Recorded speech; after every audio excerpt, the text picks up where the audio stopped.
રાવણ પાસે કરોડોની સંપત્તિ હતી, તોય રાવણે એની કરોડોની સંપત્તિ વેચીને કાળા કલરની સ્કોર્પિયો લીધી નહોતી. ને અત્યારની પ્રજા તો સ્પ્લેન્ડર લઈ આવી એ હપ્તેથી, ને ગાડી વાહે લખે લંકેશ રાવણ લખે. ભાઈ ખબર છે તું લંકેશ રાવણની પેદાઈશ જ છો. કામ કરશો તો કારખાનું કરશો તો રૂપિયાવાળા થાવ, બાકી લોનું લીધેલા કારખાના બેસાઈ જાય છે, બધાને ખબર છે. હું રાતમાં સપના વધારે જોઈ લઉં, કેમ કે જિંદગીનું દુઃખ હવે જોવાતું નથી મારાથી.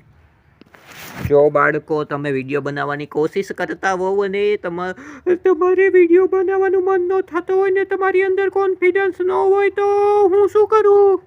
એક જ દિવસમાં 5 કિલો વજન ઉતારો, અને એ પણ ફક્ત 1500 રૂપિયામાં. આવું પડ્યું વાંચીને હું અંદર ગયો. 1500 રૂપિયા ભર્યા પછી બીજી બાજુ રૂમમાં લઈ ગયા, અને ક્યાં ઉપરથી 5 કિલોનો ડબ્બો ઉતારો. મેં તો હરખનો ડબ્બો ઉતારી લીધો. મને કે હવે જાઓ, તમે 5 કિલો વજન ઉતારી દીધું. સાલું ધરતીમાં સમય જવાનું મન થયું હોય એવું લાગ્યું. જો બકા હસવાનું નહીં, આને કહેવાય English of Gujarati. How is business water. ધંધા પાણી કેવા છે? મગજનો અસ્થામાં કાંઈ દમ નથી. કાલ રવિવાર છે અને આજે રવિવાર છે અને આજે રવિવાર છે અને કાલ સોમવાર થાય. મારી ભવિષ્યવાણી છે ને મારી ભવિષ્યવાણી ક્યારેય ખોટી પડતી નથી.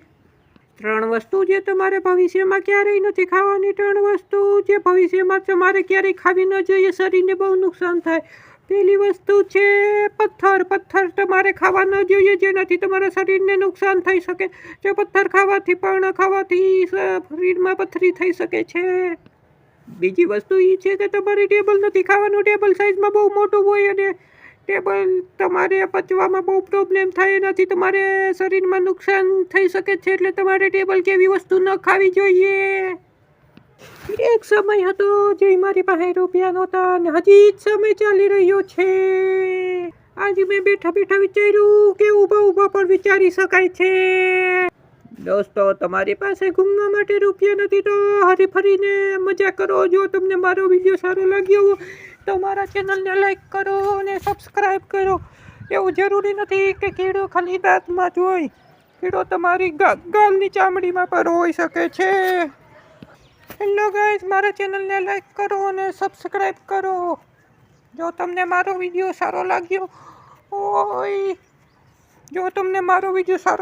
હોય તો મારા ચેનલને લાઈક કરો અને સબસ્ક્રાઈબ કરો. ને તમને મારો વિડીયો સારો ન લાગ્યો હોય તો ચેનલને અનસબસ્ક્રાઈબ કરી શકો છો.